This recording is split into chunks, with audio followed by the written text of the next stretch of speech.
Hello, lovely people. Welcome to part one of my December reading wrap up. Doobie doobie doobie doobie doobie doobie doobie doobie doobie doobie doobie doobie doobie doobie doobie doobie doobie Sophie vlogs. Decided to record this mid-month. I'm recording this on the 15th because I have read so many books already that I thought I would make this more manageable for my future self. I'm not going to waffle too much because I have so much to talk about. I'm going to start by telling you about a book that I actually finished in November, but I didn't do a fiction wrap-up for November, so I'm talking about it now, and that is Don Quixote by Cervantes. This translation is John Rutherford. I finally finished The Beast. Thank you so much to Ashley from the Untrained Librarian for reading this with me. I definitely think we kept each other going throughout it.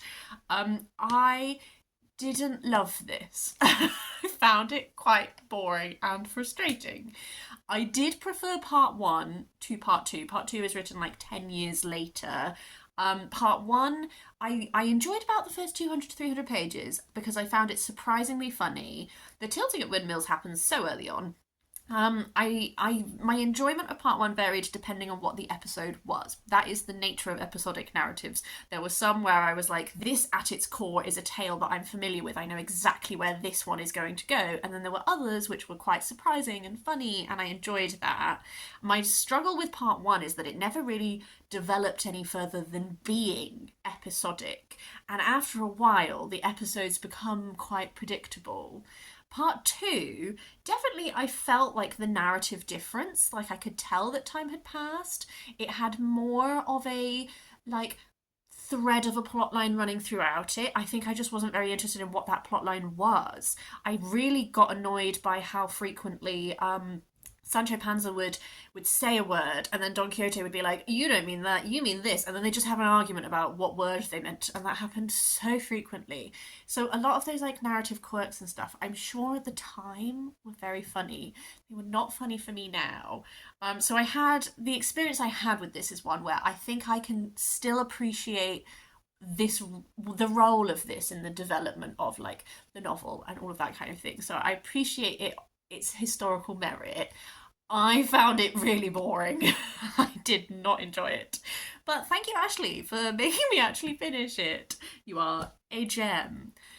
Two books which I talked about in my nonfiction November wrap up, but because I was halfway through them, I will now give you my closing thoughts. First one is From Splendor to Revolution, Romanov Women, something like 1846 to 1928. I didn't write down the times, but it's specifically looking at four Romanov women, but actually like all of these interconnected families that were like the royal houses of that time between like Russia and Greece and Britain and all that kind of thing. I think that it does have a lot of figures, and the naming conventions for them do twiddle around a bit. Sometimes it's their nickname, sometimes it's their full name, sometimes it's just their title, and it was occasionally a little bit hard to follow. But I think that Julia P. Geraldi like she told it really well. I felt very immersed in it when I was reading it, and I've come away from it, and I think that because she told it in such a way that it felt very engaging, it felt very accessible. I think I'm going to remember a lot more of it than maybe I could have, because there are so many figures. It's a very sympathetic telling towards the royals, I think. I think maybe sometimes it doesn't quite interrogate like the absolute level of extravagance. Like, why was this revolution? Who could have thought? Maybe because they were just making like gilded eggs, and everyone was starving. You know, like there was a. It's not that she didn't give you any background for things. It's just as I was reading it, I felt like she was very, very like a sympathetic royalist. But I really enjoyed it. I thought it was a really great piece of nonfiction.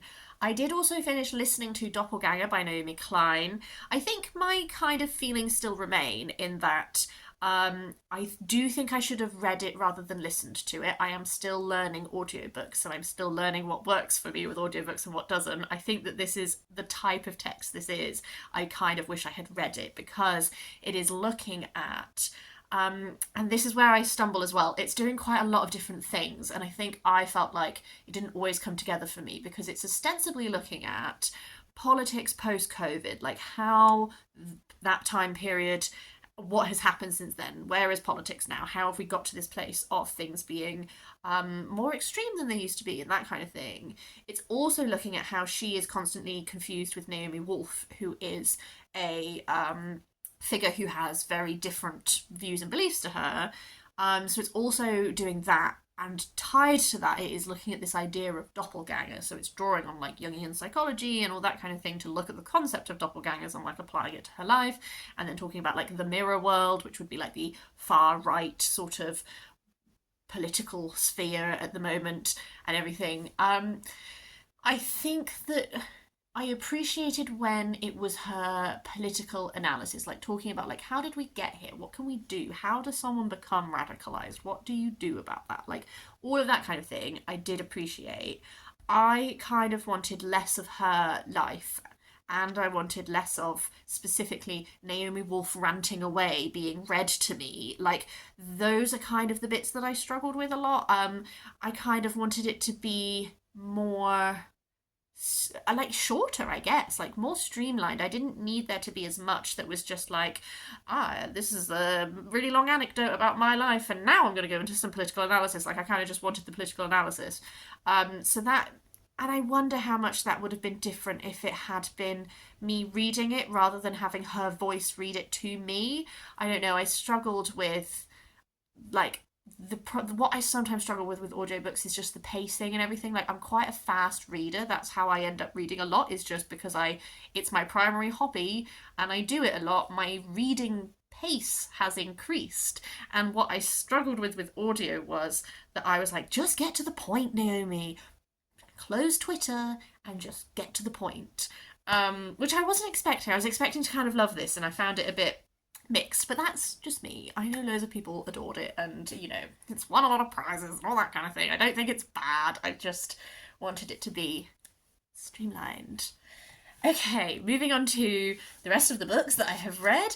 I read Dreams to Remember, Otis Redding, Stax Records and the Transformation of Southern Soul by Mark Ribowsky. This was enjoyable. I don't know that much about Otis Redding's life, and this definitely gave me not just the biographical information, but also I understand a lot more about his music and his performance style and all that kind of thing. It is incredible to me that we have Sitting on the Dock of the Bay, having read this book, and I didn't realise how it was recorded so close to the plane crash in which he died, and it wasn't finished at the point that he died, so we never will know if the version we have is the version that he would have wanted to release or not. Boy, I listened to so much Otis Redding while I was reading this. I love him so much. Mark Ribowsky, I could tell at times wanted to stay maybe on the good side of the Redding estate. I gather that from this that his wife has been very outspoken about certain books about Otis Redding, and I think that is fair because there was a great sensationalization of his death. Like pictures of his dead body were released in newspapers, and I can only imagine how absolutely horrific that is if you are a person who loves that person. There were moments, like there is a singer called Loretta, I'm forgetting her last name, maybe Loretta Williams, who has written a book where she levels allegations against Otis Redding being abusive, being all of this kind of thing. And it was written off very quickly in this. It was like, he was like, oh, but there's no corroborating evidence, and then he just interviewed a bunch of Otis Redding's friends, and they were like, Otis would never do that. And I was like, yeah, of course you'd say that about your friend. Everyone says that about their friend when stuff comes out about them, because he wouldn't do it to you because you're a man. So this is not me saying that those allegations are correct. I have not looked into them. What I'm saying is at times I could see that we were handling certain moments in a way where we maybe wanted to stay on the good side of the Redding estate. I don't know, that's, you know, when you just get like a sense when you're reading something, just like a little feel. That was just like the little suspicion I had. But as a biography, it's very detailed, it's very in-depth. He interviews a lot of people, maybe sometimes a little bit more in-depth on certain topics than I was particularly interested in. But I definitely have much better understanding of Otis Redding.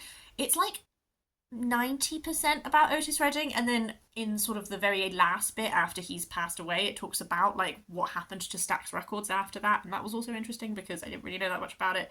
So yeah, a solidly enjoyable music biography. I also listened to Thunderclap by Laura Cumming, which is narrated by the author. This is my second Laura Cumming of this year. The previous one that I read was The Vanishing Man or The Vanished Man, I can't remember, which was all about Velasquez. I preferred that one to Thunderclap, which was interesting. Thunderclap is ostensibly about this artist called Carl Fabricius, who he painted a very famous painting called The Goldfinch. He didn't do that many paintings because the thunderclap moment that this talks about is this massive explosion in Delft in which Fabricius died.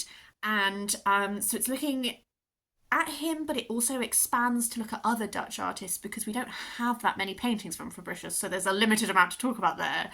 So it's looking at Dutch art, but it's also kind of the other half of the narrative is like a memoir about her own father, who was an artist who has passed away. And it's sort of like weaving those strands together.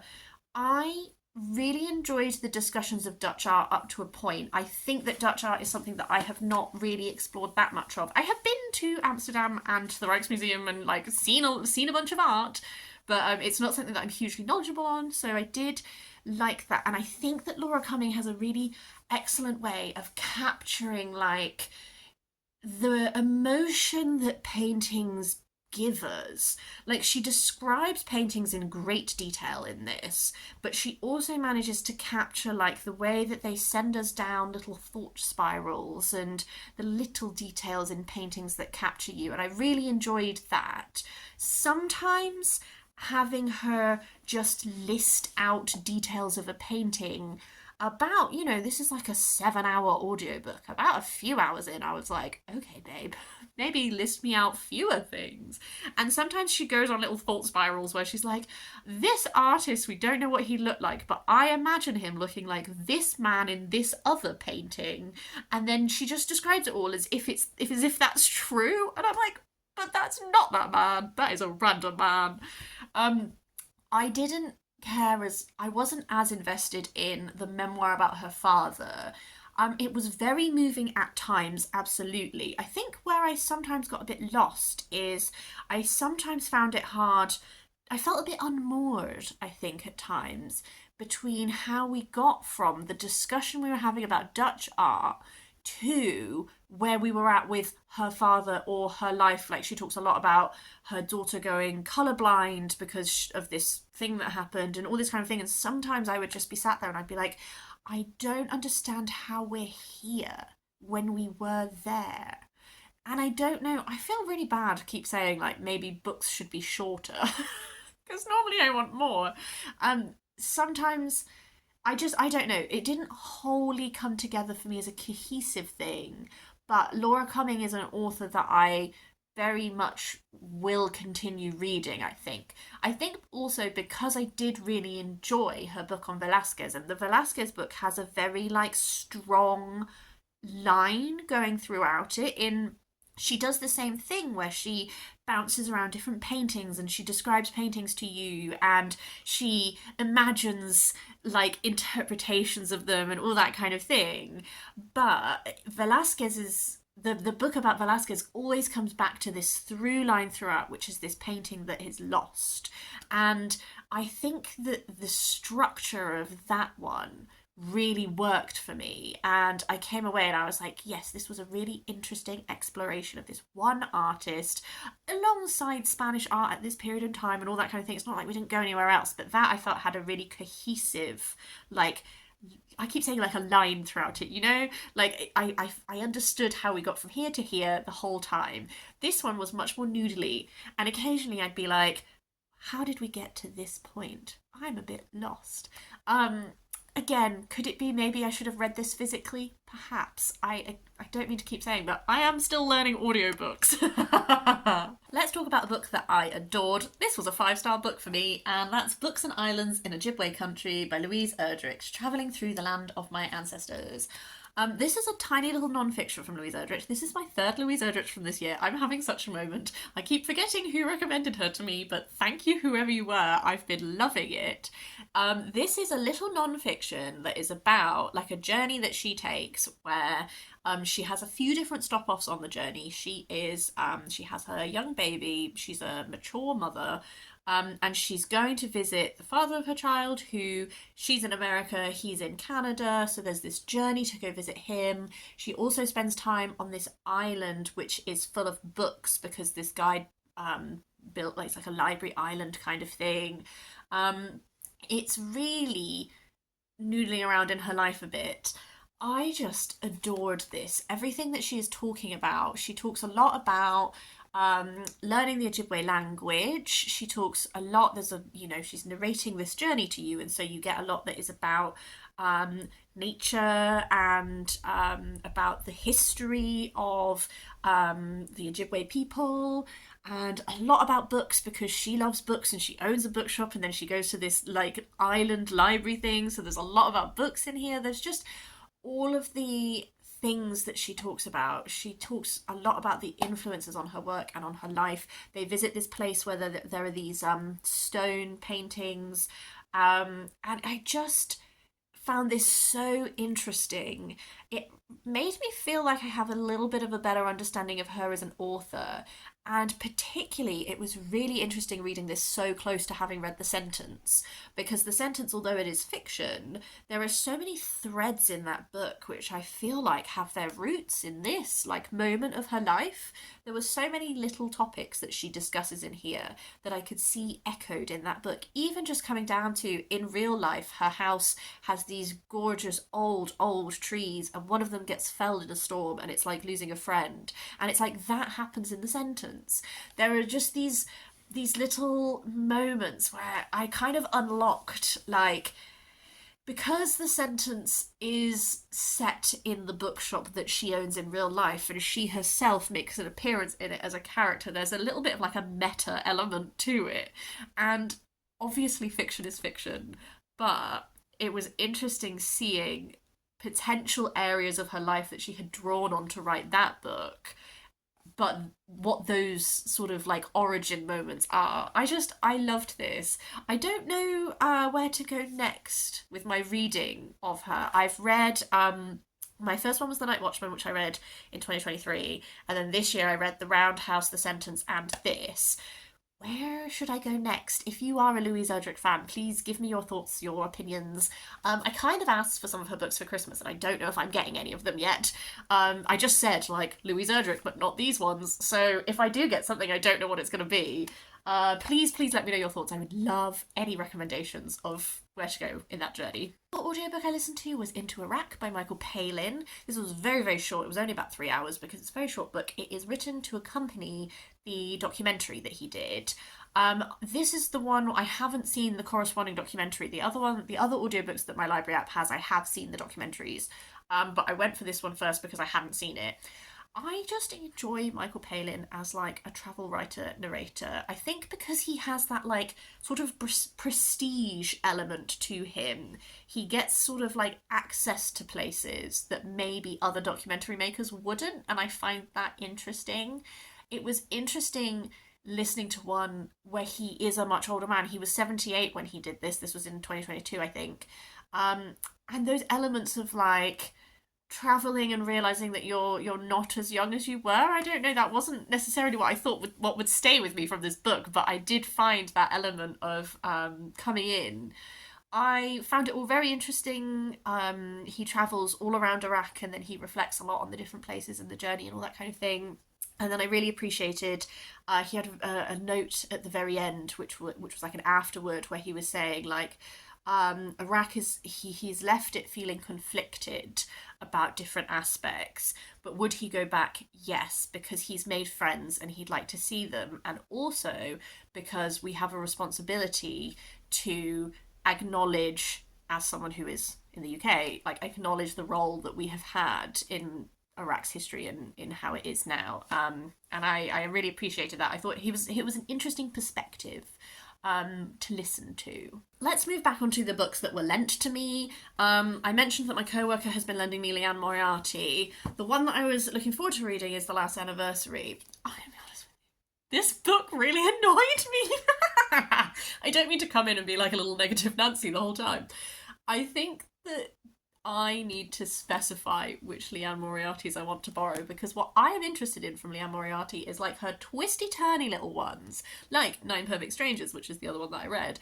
I will kind of want to read like the ones like Big Little Lies or all that kind of thing.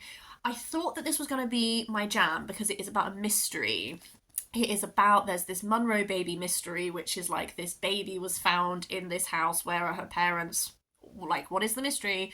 And now it is like 70 years later. One of the girls who found her has just passed away as an old woman, and it's like the remaining family, and it's like secrets are gonna come out. And I wanted the juicy little secrets to come out. I wanted to solve this mystery.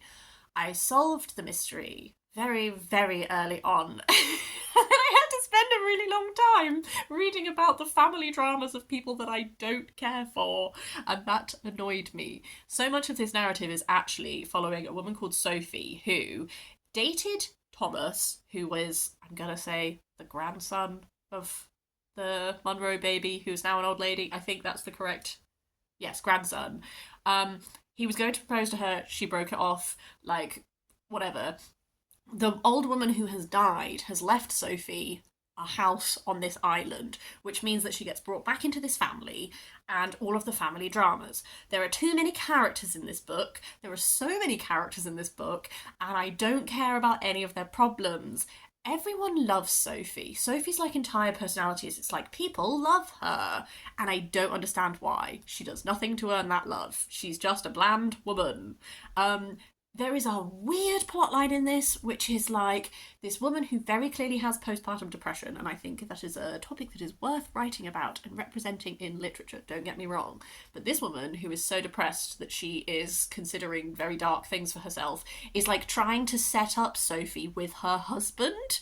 And so there's a really long amount of time where I was just reading it and I was like, am I supposed to be rooting for you to have an affair with this man that you keep talking about? You have great chemistry with him, but I don't care. There's like a woman who is trying to lose weight at Weight Watchers. There's like a woman who is like discovering her sexuality, and I don't like how they wrote that. There's an R slur in here at some point. There's just, I don't care about any of that. I just wanted to solve the mystery, and I solved the mystery, and then I had to wait a really long time. And how the mystery is solved, like the solution to the mystery, really annoyed me also. But I can't talk about it because that's a spoiler. So, this was not my favourite Liane Moriarty. I gave this one 2 stars. What Alice Forgot, which is the previous one I read, whilst not really my genre cup of tea, I think is a better book. I'm super interested in that genre of book. But I appreciated that it was like, the story it was telling was like, look at how you can change in just 10 years to be almost unrecognizable. What happens when you stop communicating in your relationships? Can you salvage those relationships? Like, all of that, like, I appreciate what it was doing, even if it's not really my jam. This, I found myself more actively annoyed at because, like, don't sell me a mystery and then have the mystery be really rubbish and just be about, like, a bunch of characters that I don't care about. As such, I'm not going to read 3 Wishes because I think that this is going to be in the vein of what Alice Forgot. And what I'm going to do is I'm just going to ask my co-workers specifically for the Liane Moriartys that I'm interested in and just read those. On my partner, I read the Faroese Saga. It was interesting from like a saga perspective. Like, I've read a few different sagas by now.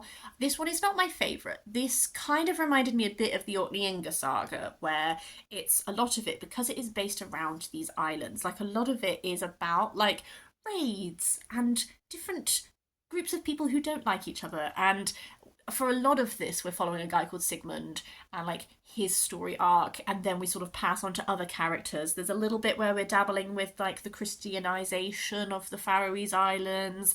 Like, there is raiding culture, like the different, he's friends with these 2 different kings who hate each other. Like, where does his loyalty lie? Like, all of that kind of thing. So it was interesting. I don't think it was my favourite in like the narrative. I really like the sagas that are a bit more like mythological, like the Volsunga saga and stuff with like Sigurd and Brunhild and all of that. Like, I like the ones that are a bit more mythic, and I appreciate what this is from like a historic perspective, but it's not one that I'm like, oh boy, you gotta read the Faroese sagas unless you're like really interested in sagas. The book from my partner was Persians, The Age of the Great Kings by Lloyd Llewellyn-Jones. The setup of this is that we are always looking at the Persian Empire through the lens of like Greek sources, and obviously they might be a little bit biased about what the Persians are like. So what Lloyd Llewellyn-Jones is doing is looking at the Persians, examining lots of different sources. Yes, a lot of them are Greek because that's what we have, but looking at trying to take away a little bit of that bias and work out like where the truth lies actually.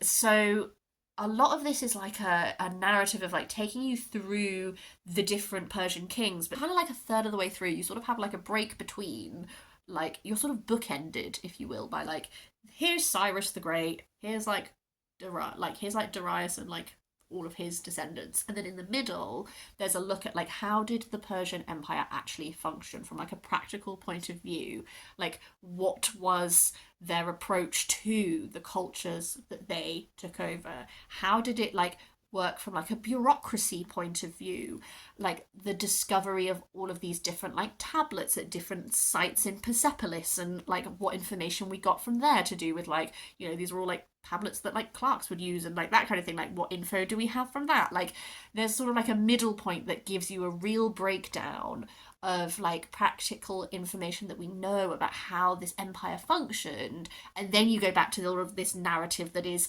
looking at these kings and the battles and stuff. At times that narrative is very much like a retelling, like it tells you, you have battle scenes where you get these evocative descriptions of like the people at war and all that kind of stuff. So it had like an interesting mix of like an actual narrative that is just like giving you like an account of what it would have been like to be in this battle, and you know, Alexander the Great has got his eyes on you and all that kind of thing, and then like this like more detached kind of like look at the historic sources and all that kind of thing. I enjoyed it. I actually think I preferred the Cleopatras overall, but I don't know if that's because I'm more actively interested in the Cleopatras because I was having my Cleopatra moment. I don't know, but it was interesting to get a better understanding of the Persians. I actually got spurred into reading this because I went to see Gladiator 2. And I felt like the portrayal of the two emperors in Gladiator 2 is such a case study of like how the Greeks, they're not Persian. I need to clarify this before I say it. Like, those Roman emperors are not being portrayed as Persians, but the coding with which they are being shown to you to be bad is so similar to how the Greeks coded the Persians. Like, they're effeminate, they wear makeup, they're like maybe a little bit gay, and like all of that. Like, it was I just think that Ridley Scott still falls into a lot of those traps of like, I'm going to code someone as a villain by making them effeminate and putting eyeliner on them. And I was like, I thought we moved beyond this. I thought we'd moved way beyond this. But those are just some random thoughts. Sorry, getting distracted. The penultimate book, which is the final one that I've actively been lent, is The Fabric of Civilization, How Textiles Made the World by Virginia Postrel. This one was lent to me by my mum. I enjoyed this. I have some mixed feelings on it. I've read quite a few fabric-y books by now, quite a few of them this year. This one has an interesting structure that I think is different to what a lot of the other ones I have read, in that this one takes you through like every stage of fabric development. So it begins with fibre, which is like the actual growing of the seeds, like how do you make a fibre, and then it goes on to thread and then cloth and then dyes and all that kind of thing. And I think that structure is very interesting. It means by the end of it you have like this vision of like the whole stage of the process that it takes to make fabric. It has a lot of detail and depth in it. I think it goes quite scientific almost in like when you're talking about creating cloth, like the descriptions of how the different weaving machines work, very in depth. The description of the chemical reactions that certain dyes have, like very in depth. Sometimes a bit too in depth for me, I won't lie. There were certain portions where I was like, I don't think I care to know it in this much detail. That's me, that's my personal preference. I also saw a lot of reviews that were talking about how Eurocentric this book is, and I do agree with that, in that it's not that she never talks about any culture other than like European cultures, but you can always see that she's coming from a very European perspective. So like some of the language, like she talks a lot about, like when it comes to dyeing, like indigo dyeing, she talks a lot about the European people who are doing it being very scientific and following scientific structure and engaging with it in a very scientific way. And then she just calls the Indian dyers doing it like through trial and error. And I was like, oh, you mean like hundreds of years of like passed down knowledge. Just like one example that stuck with me. It does come up a lot. I found it weird that we didn't we danced around sustainability a little bit. I found the way that she talked about sustainability a bit strange. Like some of the language, like at one point she was again talking about dying, and she was like, "Oh, like sustainable dying isn't something that like we're going to get to by thinking like a nature child. You've got to think like a technology and all this." And like, I don't know, there was a lot of looking at like contemporary American businesses and what they are doing with fabrics.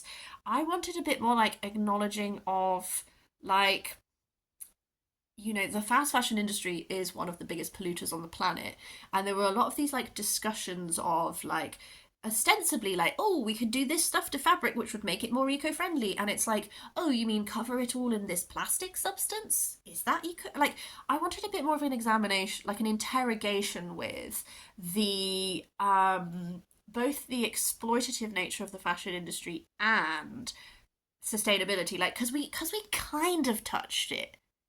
I was like, okay, we're gonna chat about it, and then we didn't really go. I was like, I don't know, you know when you're like, you kind of started to go there, and I feel unfinished.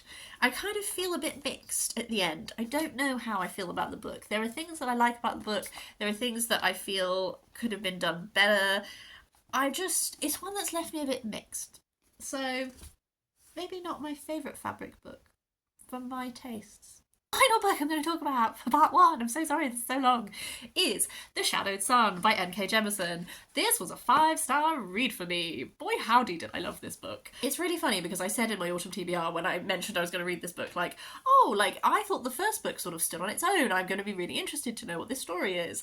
I loved this story. It's set in this fantasy world. We have this place called Gujarin, which is like, there's this magic system that is to do with dreams and dreaming. It's sort of like the large term for it is the Hetawa, but there are different roles within it, like sharers and gatherers, and you can do different things with dreams and all that kind of thing. The first book is about a conflict where you have some people doing some bad things, and it sort of threatens the whole, like, there's like war looming between like Gujarin and Quixote, which is this other place, and like all that kind of thing. This second book takes place after time has passed from the end of that first book, and at the start I was a bit overwhelmed with, we had lots of new perspectives, we had lots of new characters. There are some recurring characters, but we had quite a few new perspectives introduced. And just at the very beginning, I was like, I didn't feel like I had my footing. And I was like, oh, maybe I left it a little bit too long. Even though I read the first book this year, maybe I'd left it too long. And then I really settled into it. And I kind of think you have to have that moment at the start of feeling a bit unsettled, because you got to introduce all of the new people to then pick up what this book is doing. Just to say, we have a very different political setup to Gujarin than we did in the first book. I'm really trying to talk about this in a spoiler-free manner. Conflict, however, is still on the horizon again. Obviously, a lot of these perspectives are going to end up interweaving in ways, etc. I just love NK Jemisin's writing. She really knows how to gut me. No one is safe in this book. This book has stakes, and I both love and hate it when an author is not afraid to kill off characters, and characters who are meaningful. Like, there are a few deaths in this book, and they hit because they are characters that are like, they're not small fry. It's not like you can read it and identify, oh, this one can go, because they're not really important to the narrative. It's like, no, they are important to the narrative, they're important to characters. There's a real examination of like womanhood in this book that I really enjoyed, because there is like a clash of cultures in some ways. We have different women from different cultures, and the idea of womanhood in these cultures is very different, and there's a real exploration of it, and I really enjoyed that. I enjoyed this there is space for there to be multiple versions of womanhood, absolutely, but people have to navigate that personally, and I loved that journey. There's like a bit of a romance in this that I wasn't sure how I was going to feel about it initially, but I ended up actually really liking it. Still think that the magic system is really cool, like dream magic. There's a real threat that comes through, like the dream magic feels so powerful in the first book, and in this second final book of the duology, they come up against something which it just seems impossible beat. And I liked going from this place of the first book, this dream magic was so powerful, to now being like, there are limits to this power. How do you cope after that? I do think that it's quite soft world building in that, like, you don't get a lot of explanation of like how the magic system works, how the political system works, all that. Like, you get information as you need it for the story to happen. If you're someone who prefers a harder world building, that will probably bother you. I didn't mind. I was just very like I find this world so interesting that, like, yes, if you want to give me more of that, I will eat it up, but it didn't hinder my enjoyment to just be getting the bits that I needed for the plot to work. That was fine with me. I just enjoy the way NK Jemisin writes. I enjoy the way that she approaches, like, so much of this again is to do with power and dynamics and all that kind of thing that I really like when she tackles. I just had such a good time. I really enjoyed it. I like this one more than the first book. And that's great. I love that. I cannot believe I've gone from an arc of being like, I'm not sure this book needs a sequel, to absolutely it does, and the sequel is better than the first book.